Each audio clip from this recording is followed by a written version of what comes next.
noches, bienvenidos a este espacio informativo. Soy Claudia Martínez Hernández y en nombre de todo el equipo que lo hace posible, le doy la bienvenida.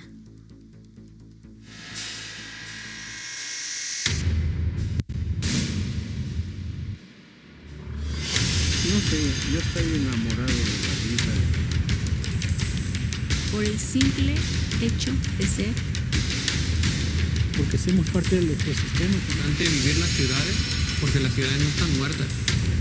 Y se trata de esa aceptación. Una temporada ya más de hashtag polémica en redes.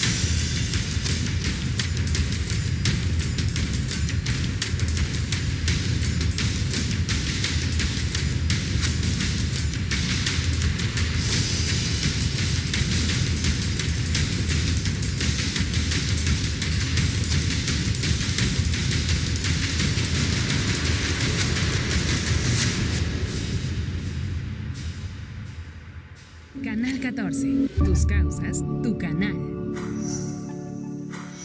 Canal 14 se renueva y estrena programación para todas las audiencias.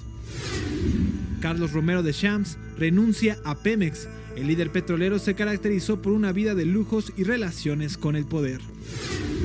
Se cumple un año de la suspensión de clases presenciales por la pandemia de COVID-19.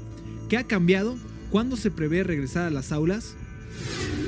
La Organización Mundial de la Salud analiza los reportes sobre complicaciones tras la aplicación de la vacuna de AstraZeneca. La Agencia Europea del Medicamento reitera que es una vacuna segura.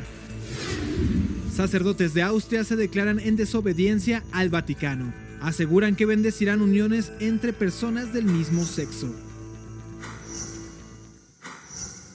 El ex líder del Sindicato de Trabajadores de Pemex, Carlos Romero de Champs, dejó de ser trabajador activo de Pemex. Presentó su renuncia luego de un exhorto del gobierno mexicano. Carlos Romero de Champs, líder sindical de Petróleos Mexicanos de 1993 a 2019, presentó su renuncia. Esto después de una investigación periodística en la que se dio a conocer que llegó a un acuerdo con Pemex para seguir percibiendo su salario y prestaciones durante sus vacaciones, mismas que durarían hasta 2024.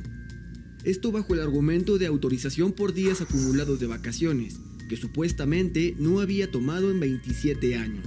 Deja de ser trabajador activo de Pemex.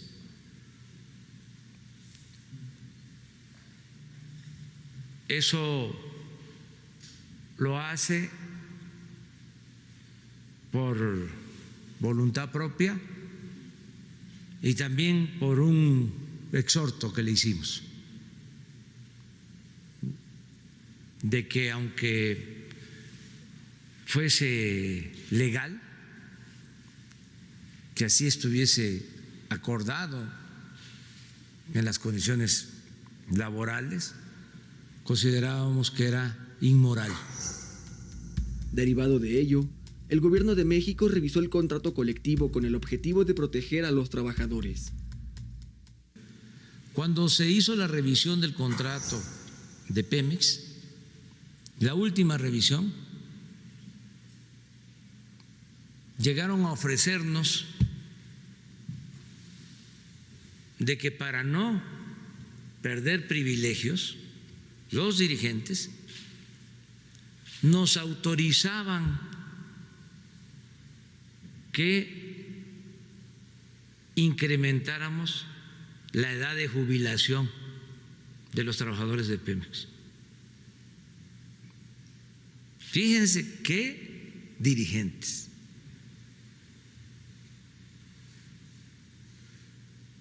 Y la respuesta fue no, porque no somos iguales. Canal 14.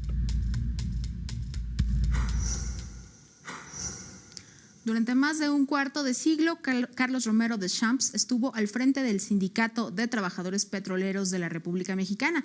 Durante su gestión, Romero de Champs estuvo involucrado en tramas como el Pemex Gate y lucía de manera ostentosa una vida llena de lujos que difícilmente coincidían con su salario oficial de 24,000 pesos.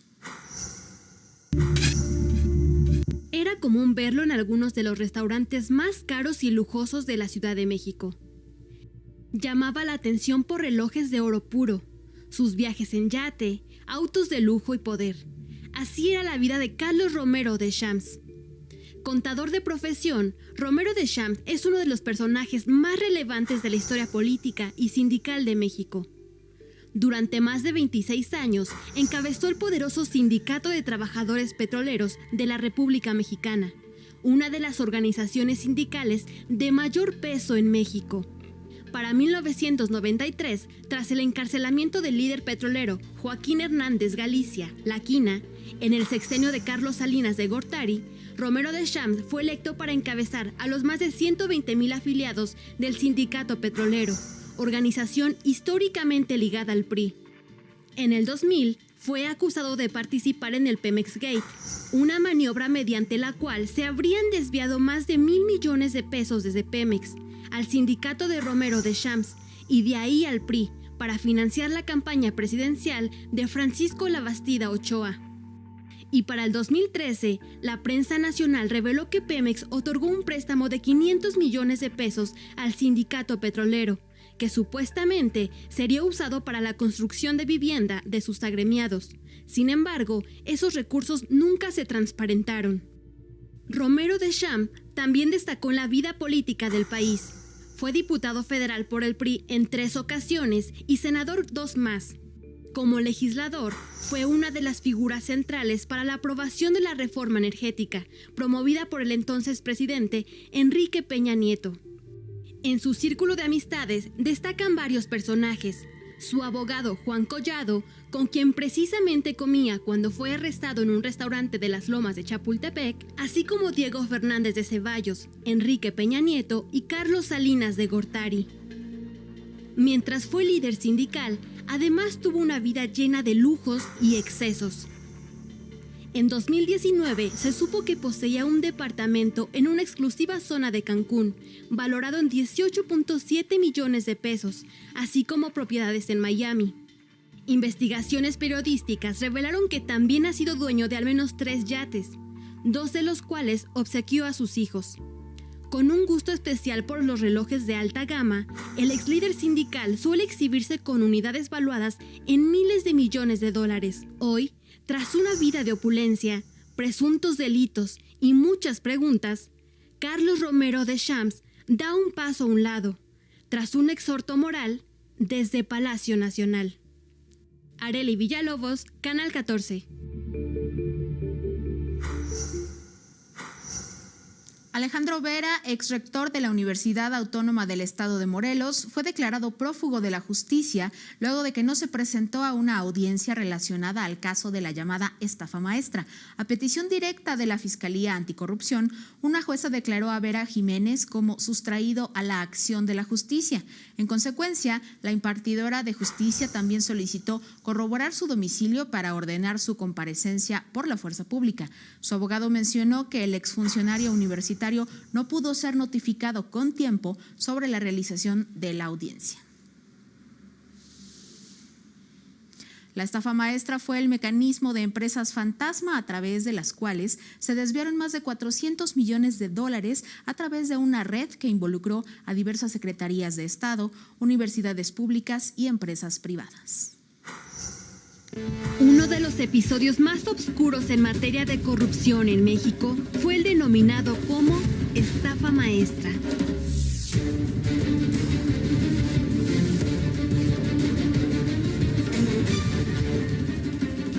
Se trató de una fórmula recurrente de contrataciones en el sector público que permitió desviar recursos de programas sociales clave, tal como la Cruzada Nacional contra el Hambre y el Programa Nacional de Pensiones para Adultos Mayores, entre otros, a través de otros organismos como universidades o sistemas estatales de medios públicos. El esquema sería el siguiente. Secretarías de Estado y dependencias otorgaron contratos por bienes o servicios a universidades y a otras dependencias de gobierno. Estas, a su vez, subcontrataron a empresas a quienes les transfirieron los recursos luego de quedarse con un porcentaje del dinero. Las empresas compartían en su mayoría representantes legales, domicilios, cuentas bancarias, entre otros datos. es decir, empresas inexistentes, empresas fachada unas, fantasma otras. La fórmula operó por al menos 6 años y durante 2 sexenios. El de Felipe Calderón Hinojosa y el de Enrique Peña Nieto. En la revisión de las cuentas de 2013 y 2014, la Auditoría Superior de la Federación, como es de todos conocidos, señaló en su muestra de 73 convenios con 8 instituciones públicas de educación superior que hubo un desvío por 7.667 millones de pesos. En la estafa maestra participaron al menos 37 secretarías de Estado, dependencias gubernamentales y organismos descentralizados, así como 13 instituciones de educación superior.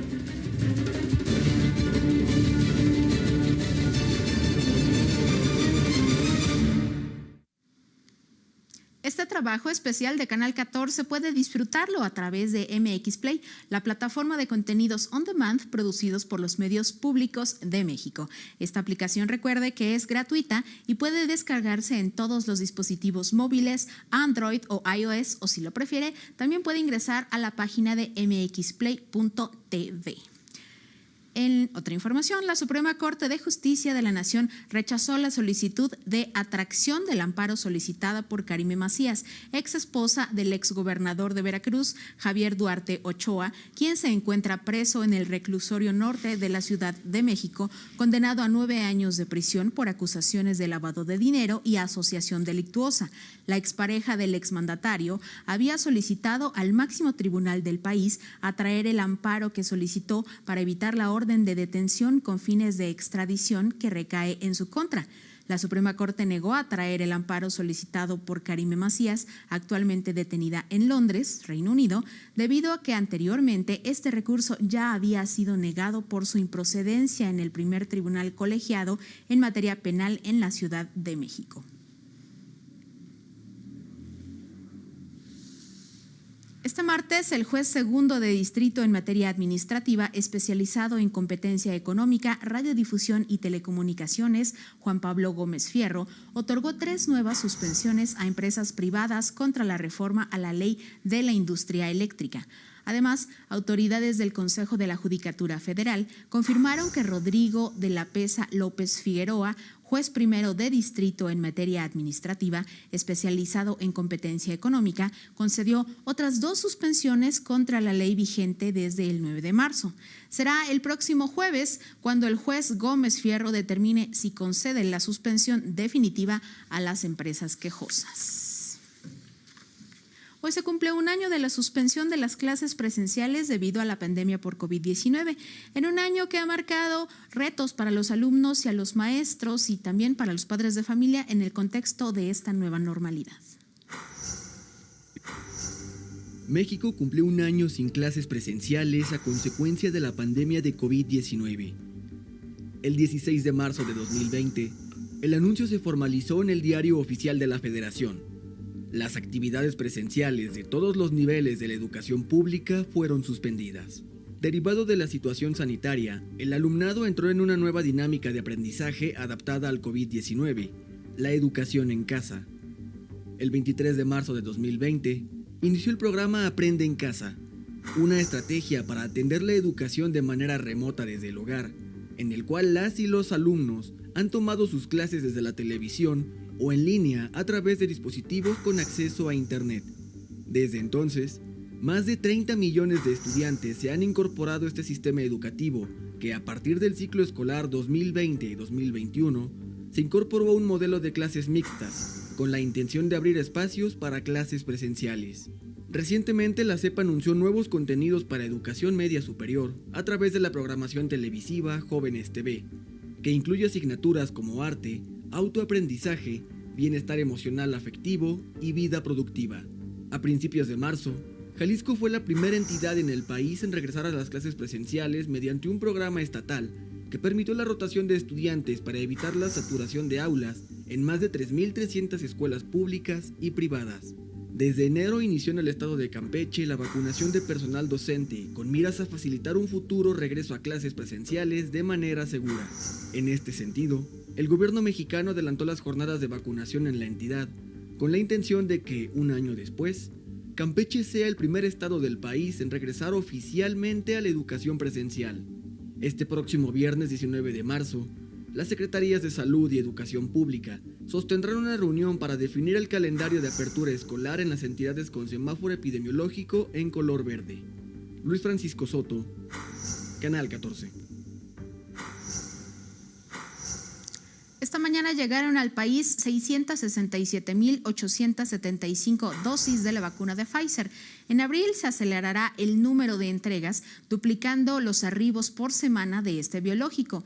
Este embarque se suma a las 600,600 dosis del antígeno de Pfizer-BioNTech, 200,000 dosis de la Sputnik V, 1 millón de dosis de Sinovac, así como el principio activo para embalsar 3 millones de dosis del desarrollo de CanSino Biologics.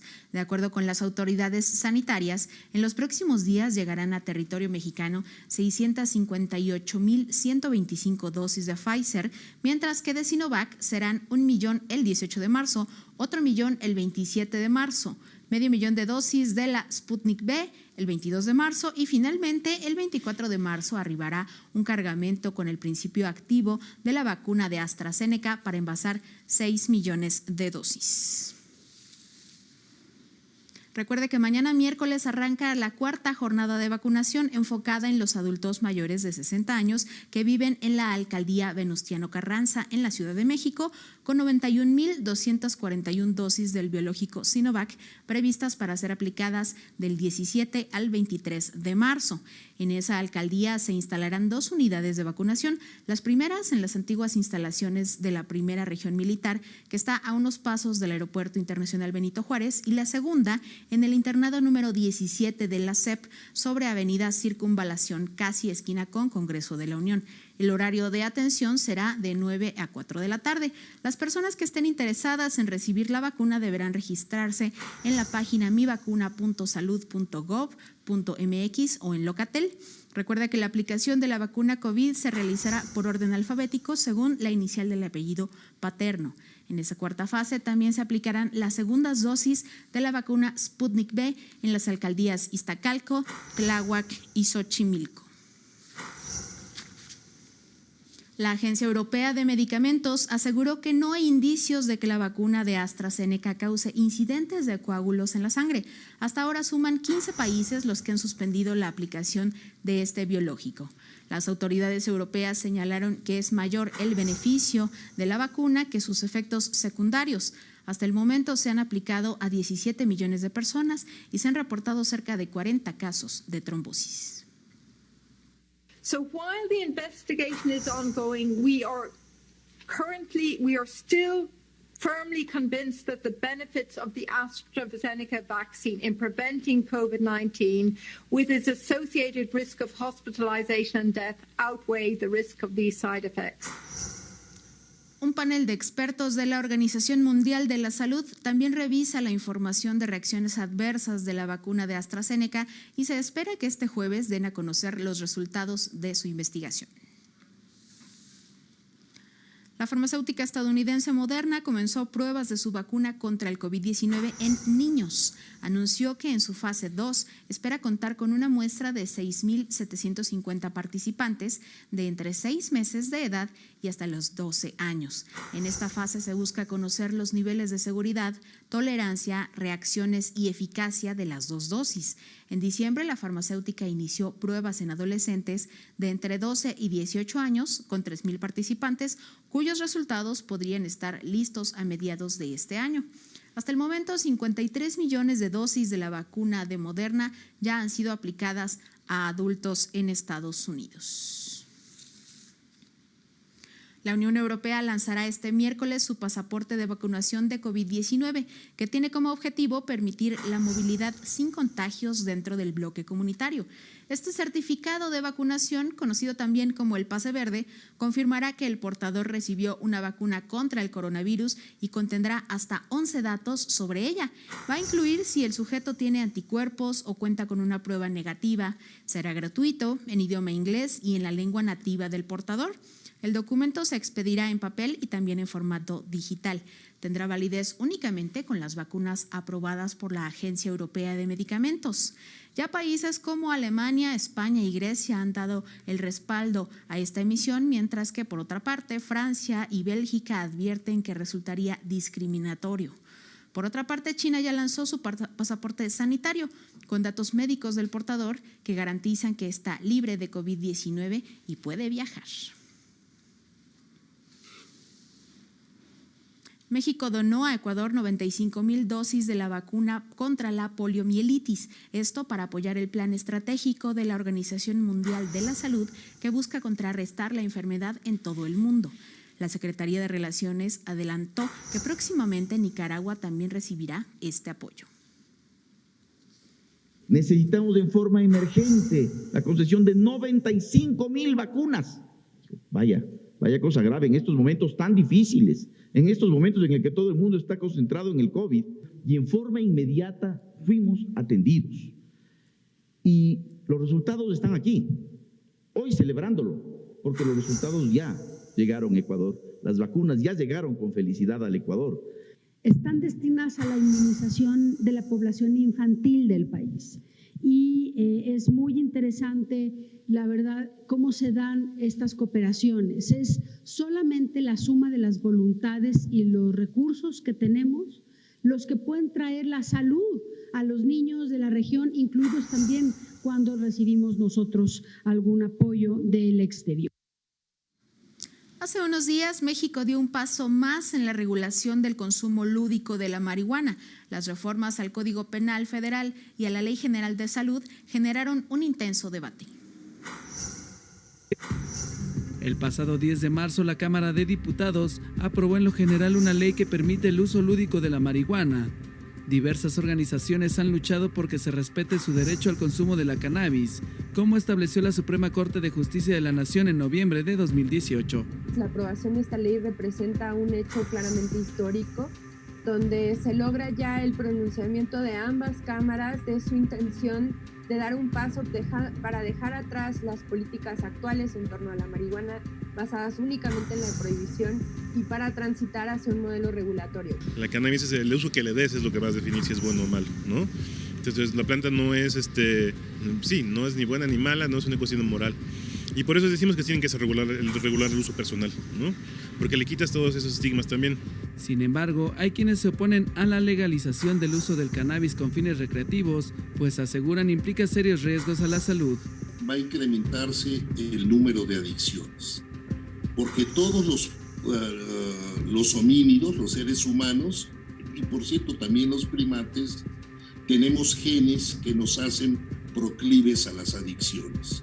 Vamos a tener un mayor número de problemas de esquizofrenias y otras enfermedades maltratadas, sobre todo si empezaron muy jóvenes estas personas a consumir droga. Las nuevas disposiciones permitirán que la posesión pase de 5 hasta 28 gramos de cannabis. En caso de superar esta cantidad, la multa sería de 10,000 pesos y si una persona tiene en su poder más de 200 gramos y se comprueba que su intención es de comercializar, podría enfrentar cargos penales. Las licencias de producción y consumo tendrán una vigencia de 1 año.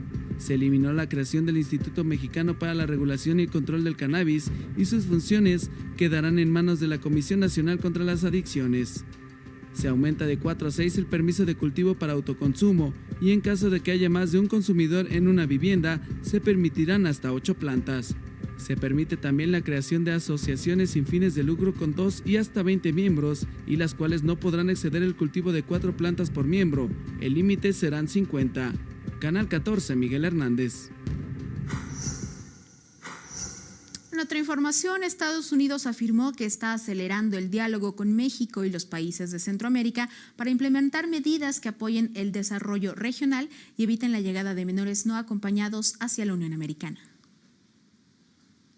Our relationship with the Mexican government is very good. We have to work, as I say, at all elements of this problem. We've been talking with the Mexican, the Guatemalan, the Honduran, the Salvadoran governments since the day we came to office, working with them to make sure that we are speeding humanitarian aid, which is increasing. Roberta Jacobson, coordinadora de la Frontera Sur para la Casa Blanca, afirmó que la administración Biden espera que el Congreso apruebe un paquete de $4,000 millones durante 4 años para atender las causas de la migración. La ex embajadora de Estados Unidos en México afirmó que, mientras tanto, trabajan para garantizar un buen trato e instalaciones adecuadas para los menores, así como agilizar sus procesos de refugio. Y después de que apenas ayer el Vaticano reiteró que no aprobará la bendición de uniones entre parejas del mismo sexo en Austria, un grupo de sacerdotes católicos anunció que sí otorgará a estos fieles la bendición. Este grupo, que además busca que se permita a los párrocos contraer matrimonio y a las monjas acceder al sacerdocio, señaló que está consternado por la postura del Vaticano sobre bendecir las uniones entre homosexuales. Consideraron que este paso representa un retroceso a tiempos en los que esperaban haber superado con la llegada del Papa Francisco. Recordemos que el Papa ha hecho declaraciones conciliadoras sobre las uniones de estas parejas y su derecho a vivir en familia, mismas que el Vaticano afirma que se han sacado de contexto. El gobierno de Bolivia busca interponer acciones legales contra el secretario general de la Organización de los Estados Americanos, Luis Almagro. Lo acusan de injerencia al emitir un comunicado en el que cuestionaba la detención de la expresidenta interina Jeanine Áñez y 2 de quienes fueran sus ministros, que son acusados de terrorismo, sedición y conspiración. Las autoridades bolivianas afirman que Almagro favorece a intereses particulares y políticos, dejando de lado la defensa de las víctimas de violaciones a derechos humanos que cometió el gobierno de Áñez. El expresidente Evo Morales, por su parte, respaldó esta postura al afirmar que las declaraciones de Almagro son un atentado a la democracia por negar las 1.500 detenciones ilegales, la persecución y la corrupción que dijo son delitos de lesa humanidad. Y en Ecuador este martes arrancaron las campañas para la segunda vuelta de las elecciones presidenciales que tendrán lugar el próximo 11 de abril en medio de profundas divisiones políticas. En la contienda se definirá al sucesor del actual mandatario Lenín Moreno. El próximo presidente tendrá el reto de combatir la pandemia a nivel nacional, la crisis económica que ha dejado justamente el COVID-19, impulsar la democracia, los programas sociales y la unidad en el país. En la segunda vuelta participarán el aspirante de izquierda Andrés Arauz de la Unión por la Esperanza y el empresario conservador Guillermo Lasso por la Alianza de Creo y el Partido Social Cristiano, quienes obtuvieron el primero y segundo lugar respectivamente en la primera vuelta electoral. Vamos a otros temas. Ahora le presentamos estas imágenes que se tratan de un delfín blanco que fue captado en el río Xi de la ciudad china de Wuzhou. El mamífero se encontraba lejos de su hábitat natural, ya que el océano más cercano está a unos 300 kilómetros de distancia. Los especialistas en el cuidado de los animales de ese país ya trabajan en un plan para regresarlo al mar. El delfín chino blanco es ampliamente protegido en China, pues está en la lista de especies amenazadas desde el 2008. En todo el mundo hay alrededor de 6,000 ejemplares de esta especie. Canal 14 está de estreno, una programación pensada en las audiencias y sus causas. Hoy Canal 14 tiene una nueva programación. Son 30 nuevas producciones entre las que se encuentran nuevas entregas de Reportaje 14, Especiales 14, Infodemia y Polémica en redes, además de la serie documental FIFA Gate y Largo Aliento, programa de entrevista conducido por Sabina Berman. Asimismo, se estrenan trabajos resultantes de la primera convocatoria de Una Mirada Independiente, como La Culpa No Es Mía, Lejos del Sur, México Negro, México Bajo Reserva, Misión Salud, Mujeres que Influyen y Retrato de una Adicción.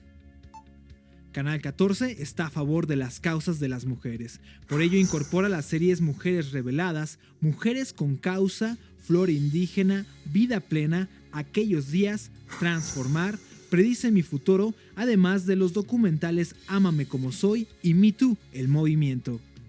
Canal 14 apuesta por el entretenimiento con causa, por eso trae para usted producciones propias como El Encierro y Knockout, así como de otros medios públicos como 6 Hermanas y La Forja de un Rebelde.